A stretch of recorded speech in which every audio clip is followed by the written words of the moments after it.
Hi guys, welcome to the channel. My name's Anthony Cummins. I'm a historical researcher and author. Please enjoy the video. Hi everyone. Okay, so I've been asked a question is what are the ranks in samurai armies? So today we're going to be working from this book, which is the Book of Samurai, Samurai Arms, Armour and the Tactics of Warfare. Now the reason it's arms and armour is because the second scroll is about arms and armour and the first one is about sort of the positions of the army, what each person should be doing and how they should engage with the army and with the enemy. So it's difficult to translate because its actual literal translation here, it's Heiki Yoho, which is like important points on military duties. But actually it involves a lot of tactics in it, but also who does what, who they are, and how they do it. So it's about the tactics, but it's based on the fundamental idea of that, what are the people in the army. So we're working with the first half of this book. So get yourself a copy of that. Now, so the question is, what are the ranks of a samurai army? And do we have ranks? Now this is very complicated. Well, it's not actually, it's not, but it takes a little bit of explanation. Very few things are actually complicated, except for women. They're complicated. So, as my grandfather told me, advice number one from grandfather. If you're ever going to saw anything and you're going to get rid of the sawdust, shut your eyes before you blow it because you get it all in your eyes. And that number two is if a woman is arguing with you, just nod. Pretty good advice. Okay, so let's go right the way back to the beginning on what is a samurai and why are they there. So as I talked about this with Stephen Nojiri, basically the god comes, sun god, right? Creates Japan, the sun gods all there, everything's happening, and other gods come to serve them, and from those gods there are families. These families are humans, but they are born from gods, and the imperial family is the god child, and everybody's god child, but they're the sun god child, and some of them, samurai, serve them.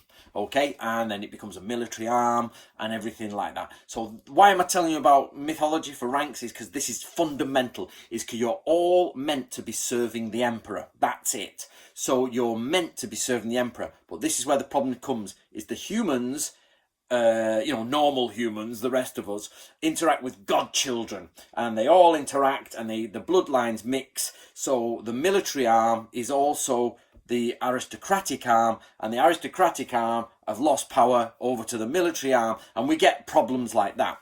So, but the thing here is that no matter what the aristocrats do, no matter how good they are, how bad they have divine right of rule.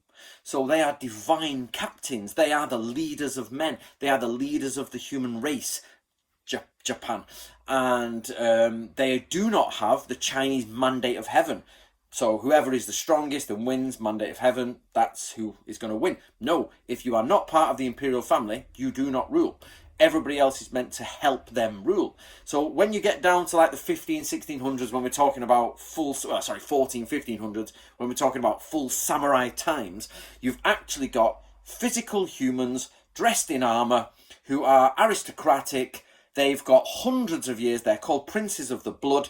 They are absolute aristocrats. They may be 15 years old, but they are leaders. They are born the same as we have, like the Black Prince of England, who's a 16-year-old going to battle. Why is a 16-year-old the head of an army? What's he done that's particularly good? Nothing. He's the son of the king, and the king is appointed by God. Therefore, he's a holy ruler. So he is the top rank. So you get this idea is at the top, the domain, this is before what's called the topsy-turvy world in the Sengoku period, when the lower ranking samurai switched over and took over, or just before the Sengoku, going through it, switched and became the rulers. And in the end you get like Tokugawa Ieyasu, who they're not really from high-ranking families, but they end up ruling Japan. But that's totally incorrect, because you're meant to be a prince of the blood, and that's why they all do these genealogies and lists and say, yes, I'm a prince of the blood. That's why Toyotomi Hideyoshi could no way be shogun, because he's like, not a prince of the blood, sorry, but I'm ruler. So he becomes Kanpaku, a sort of like, I think, spokesman for the empire. So, and even he does not outrank the emperor. even though he runs the show. So let's focus that in now. Now you've understood that, focus that in, and you've got this idea you're on a battlefield. And now what you've got is probably a lord who is possibly aristocratic, maybe not. He may have got there by his own ability, or he may be an aristocrat and therefore is in control of the domain. He's going to war. Off they go, trundle, trundle. Now underneath him are his Hatamoto. Now they might be appointed because they are from powerful families. They might be appointed for their ability. So you've got this top level of people who are a mixture of aristocrats, sons of aristocrats, cousins of aristocrats, and high ranking in ability, like, you know, tacticians and Gumposha, those people who are looking after the esoteric side, and they're all mixing together. Low-born samurai, high-born samurai mixed together, but of course the low-born give homage to the high-born because of blood, and the blood will take the decision. They're the highest ranking, except when you get to the times of like Tokugawa Ieyasu and the topsy-turvy world, where it's a case of, nah, we're not listening to you aristocrats anymore. Same as Takeda Shingen is like, I can't be bothered with this esoteric stuff anymore. We're going to just murder everyone. Don't bother with divination. Use some scouts. They start to get a bit more realistic in the 1500s. So what we have there then is this mixed ranks of samurai based on blood and ability, but underneath you get pure ability, really. So all of these titles are called, like, Shogun is one, which is Barbarian Quelling General. So there you go, there's your sword of honor, and you could have multiple shoguns in the past. Somebody asked me this in a question, said, why do we have multiple shoguns? And they were reading this very book. It's because in the olden days, a shogun was just the head of an army. So off you go, quell this, and you might have to send another army out. Off you go, we need a leader. So, and when they come back, they give the ceremonial sword back and say, I've finished the job, Emperor, finished the job, Lord. Please take back my sword of office, and I go back into the until I'm called again. But then when the samurai took over, they cemented shogun. It was like there's one shogun, the head of the empire. That's us, except for the emperor. So what you've got is underneath now we have actual ranks. Now this is where it gets confusing, because they're not based on aristocracy, they're based on bloodline, even though nepotism is there, but it's not based on bloodline. I.e., you don't instantly get it just because you're a prince, and you don't, but you might get it because your dad's, yeah, son, have a bit of this, lad. So, you know what I mean, and he'll put you in position. Can you tell him from the north? My dad's watching this and he'll be laughing now. Here, have a butty, John. You all right, John? Father to you. Or he says, Mr. Cummings to you. I have to call my own father Mr. Cummings sometimes. So, right, anyway, so where was I? I've lost my train of thought. So you get what's called a kashira, a captain, a leader of men. And these kashiras are appointed. Now, it says so in here, which is where I think we get the idea of bathing a blood in sword, of the idea of when you draw a katana, you have to cut it. I think that's fake. I've got to follow this up, but I think it's in here where he talks about the legend. And basically, if you're a captain of men and you're given a sword by the Taisho for a deed you've done, you have to say, I'm sorry, I can't accept it, or can we please keep it in storage till I come back? Because all brand new swords need to be tested in blood, meaning you have to, if you get a brand new sword, it is absolutely fundamental that you run forward and kill someone with it, the enemy of course, and make sure it's okay and bathe it in blood. And it actually says it in here, and which is what I think where we get the diluted idea that if you draw a samurai sword you have to cut it and all this. But I think that's more a myth. But there is definitely a tradition of if you have a new sword, it has to kill someone to sort of activate, if you like. So you just give it back or put it in storage, or the man might say, well, step down from your position. So these are the kashiras, or sometimes you get Taisho, and Taisho runs the army, or Ite no Sho.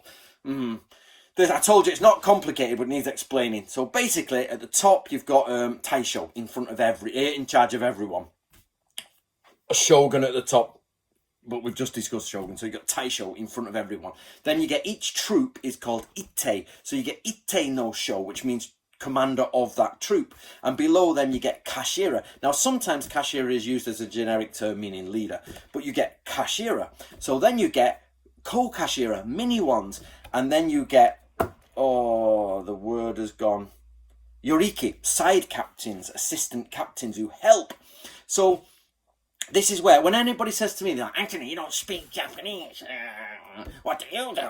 And it's like, well, first of all, when I get the scroll, it is not in decent English, of course. It's in Japanese English, so which is very Victorian, actually. It reads like they're...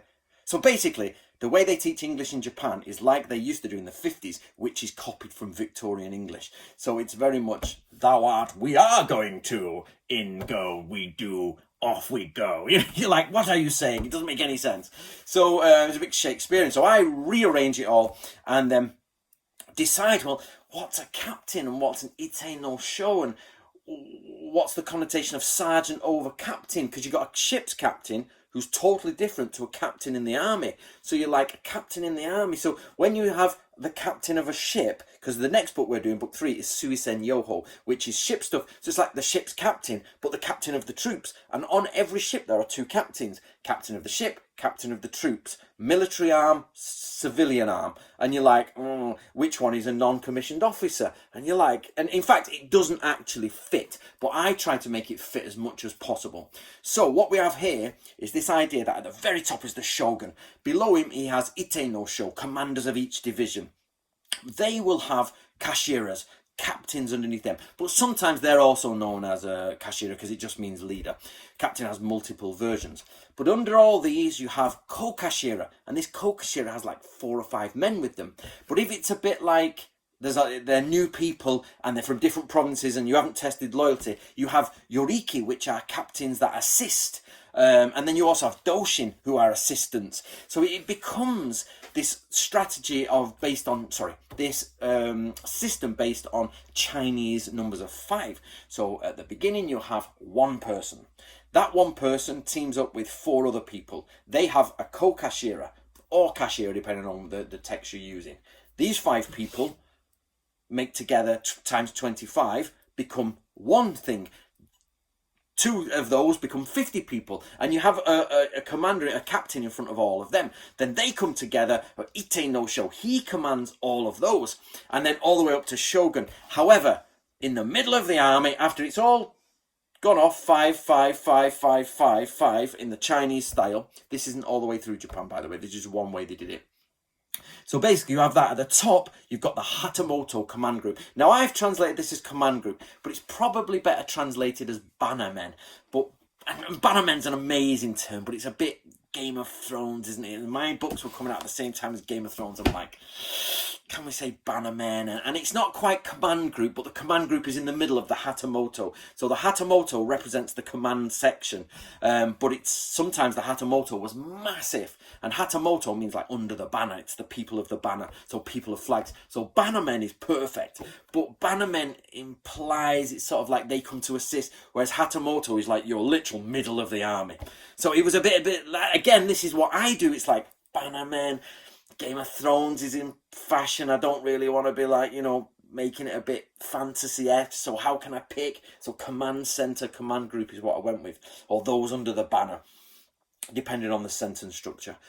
So what we have there, after all that has built up from ko-kashira, yoriki, ko-kashira, kashira, ite no sho, taisho, shoguns, you actually still have princes, lords, daimyo, and all of those people. And sometimes the lord is the shogun, and sometimes the lord and the shogun are separate things in the old days. It totally depends. So when people say to me, so inside of that Hatamoto, that's what I'm saying, inside of the Hatamoto, you have aristocrats. So you might have a 16-year-old boy who's got a family lineage that's 700-year-old, and they have to consult him because he's thingy, but probably he's being a bit strong-armed by, his advisors, but still they have power. And yet an imperial prince might go on campaign, say, one of the actual imperial family, because the imperial family married into samurai. So let's say the Fujiwara go out to, and he's actually the next emperor in line, but, or he's like the cousin of the emperor in line. He's still literally, imagine, it's like the royal family, the British royal family, off they go to war. Some of them do. But of course they're well protected. But it's the same in the Hatamoto. They're well protected in the middle, but they're like 16-year-old, 20-year-old lads who next to the wizened old war master. So to answer that person's question is, are there ranks in a samurai army? Yes, there are. Absolutely, and it's based on the original Chinese setting. However, it is also complicated, or I don't mean it's a complicated, it is made more complex by the fact that aristocratic bloodlines also hold power. So ability holds power, bloodline holds power, and setup holds power. And then, of course, people are given positions above that. But there's also one more thing there is they say the best fighters are not the commanders. The best fighters go to the vanguard. Again, one of the best pieces of information from tactics that I've ever seen is don't put your best fighters around you. That's the worst thing you can do. So even though you want to protect you, it's better to have your wedge as your best fighters, but your most loyal, even if they're not the greatest fighters, your most loyal around you, because everybody's following you in the company. But let's say somebody there, one of the greatest fighters, is like, I'm going to take over this. He's not stood here, kill you, take over, and has made all the deals. He's at the head of the army, and he has to go through everyone to get back to you, to kill you, and he's got to go through multiple things, bodyguards upon bodyguards, and even if they're not as hard as him, he won't be allowed to come in with a group of people. He's on his own, and he has to go back, and messengers, and there's distances to keep, just to stop internal assassinations. So we have all that, all in here. Guys, all in here. So for those people who have got this book, it's complicated, isn't it? There's some chapters in there that are very complicated. I actually shifted them to the end because it's about the kanji and the imperial sort of sections. But it was, once you get your head around this, guys, it's mint. You're like, oh my God, I can totally see it's like Game of Thrones. You're like, it's actually like Game of Thrones. Considering Game of Thrones is actually based on the War of the Roses, I think, which is very much feudal medieval warfare with the same sort of idea with barons and princes and knights. So it's all there. Right, guys, support me. Look at that chunky book. Get yourself a copy. Enjoy it. I'm Anthony Cummins. See you later.